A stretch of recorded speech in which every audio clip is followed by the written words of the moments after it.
देखो भाई, अभी लास्ट वीडियो में तुमने पढ़ा होगा कि वेरिएबल क्या होते हैं, ठीक है। अब उससे थोड़ा आगे बढ़ते हैं, ठीक है। वेरिएबल का तुम्हें पता लग गया। अब मैं तुम्हें बताता हूँ कि पॉलिनोमियल क्या होता है।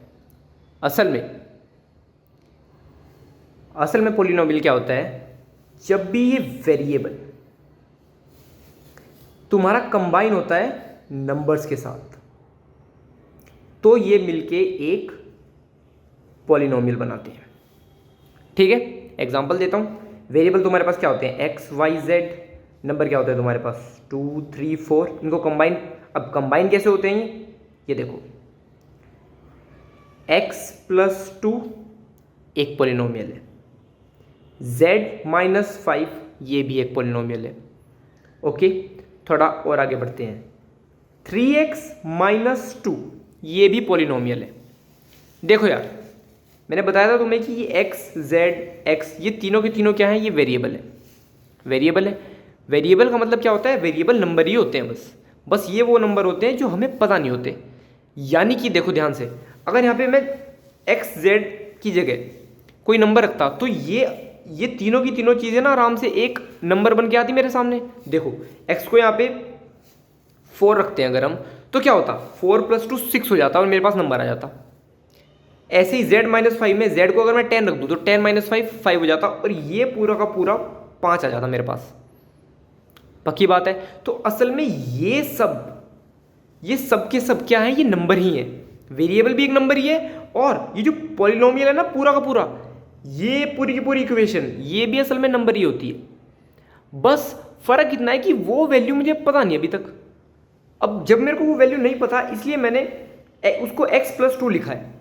बस ये कि मैं इसको सॉल्व नहीं कर सकता, और इसको सॉल्व करने की प्रोसीजर ही पॉलिनोमियल्स कहलाती है। अब देखो, तुम्हें पॉलिनोमियल पता लग गया कि वेरिएबल और नंबर जब एक साथ मिल जाते हैं तो वो पॉलिनोमियल कहलाते हैं। अच्छा, एक इस चीज़ का तुम्हें और पता होना चाहिए कि 3x का मतलब क्या होता है। असल में 3x का मतलब होता है 3 मल्टीप्लाई x। बहुत ज़्यादा बेसिक है, लेकिन फिर भी एक बार रिवाइज करवा रहा हूँ। 3x का मतलब कुछ नहीं होता, 3 मल्टीप्लाई x होता है, और बार बार मल्टीप्लीकेशन का सिंबल ना लगाएं, इसलिए हम उसको 3x लिख देते हैं, ठीक है। अब देखो थोड़ा और आगे बढ़ते हैं इस चीज़ से। देखो भाई, 3x माइनस 2, 4y माइनस 7 और 3x square plus 5x minus 8, ये तीनों के तीनों पॉलिनोमियल है। इतना तो तुम्हें पता लग गया, क्योंकि पॉलिनोमियल क्या होते हैं, वेरिएबल और नंबर्स के मिक्सचर होते हैं। यहाँ पे तुम्हें दिख रहा है तीनों केस के अंदर क्या कहते हैं, वेरिएबल और नंबर आपस में मिक्स हो रहे हैं, ठीक है। इसको हम कह देते हैं पॉलिनोमियल। और इसको जो तुम बुक में देखोगे ना अपनी, वो कैसे देखोगे, लिखा हुआ p of x, p of y, p of x। अब इसको देख के डरना बिल्कुल भी नहीं है। क्यों? देखो, p का मतलब कुछ नहीं है, पॉलिनोमियल मान के चलो। एक p का मतलब क्या है कि भाई ये जो है ना इक्वल्स टू के इधर वाला, ये पॉलिनोमियल होने वाला है। और x क्या है कि भाई इस पॉलिनोमियल में जो वेरिएबल है वो कौन सा है, वो है x। इसी तरह p ऑफ y का मतलब क्या है कि भाई ये एक पॉलिनोमियल है और इसके अंदर जो वेरिएबल है वो y है। फिर से p ऑफ x मतलब ये एक पॉलिनोमियल है और इसके अंदर जो वेरिएबल है वो हमारा x है, ठीक है। इतनी चीज़ समझ में आई। आगे बढ़ते हैं। अब थोड़ा डिग्री ऑफ पॉलिनोमियल पढ़ते हैं क्या होता है, ठीक है। डिग्री बहुत सिंपल सी चीज़ है। देखो, किसी भी पॉलिनोमियल में जो वेरिएबल की हाईएस्ट पावर होती है, मैं लिख देता हूँ, in any polynomial highest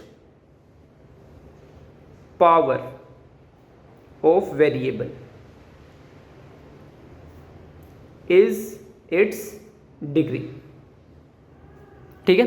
writing मेरी बहुत अच्छी है, मुझे पता है। अब देखो, सिंपल से क्वेश्चन करते हैं। मान के चलो p ऑफ x है 3x की 3 plus 5x square minus 7x plus 4, ठीक है। मैंने स्टार्टिंग में बहुत खतरनाक एग्जांपल दे दिया। क्यों? क्योंकि तुम कर लोगे आराम से, चीता हो तुम लोग। अब देखो, इसके अंदर क्या, ये पॉलिनोमियल है और पॉलिनोमियल के अंदर क्या वेरिएबल है, x। इतना तो पता लग गया, हाँ भाई ये पॉलिनोमियल है, इसके अंदर जो वेरिएबल है वो है x।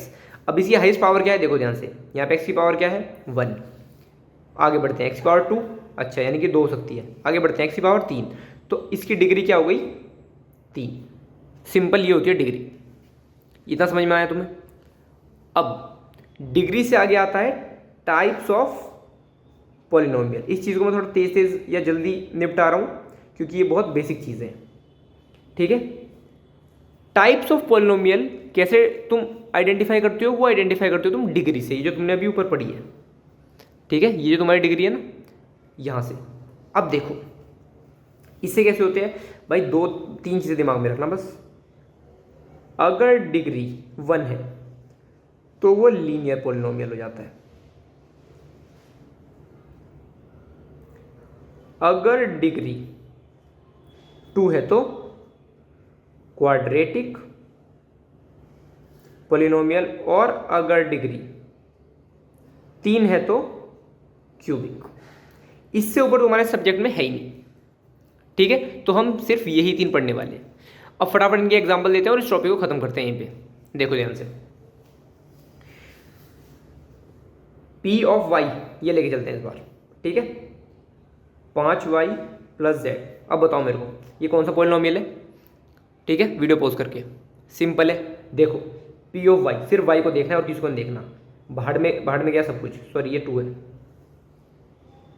ठीक है।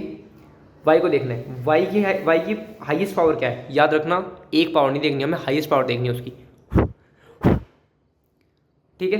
देखो y यहाँ पे एक ही बार आ रहा है, उसकी पावर नहीं लिखी हुई कुछ। अब जब भी कुछ नहीं लिखा होता इसका मतलब वो क्या होती है, 1 होती है, ठीक है। तो इसका मतलब ये क्या हो गया हमारा, लीनियर।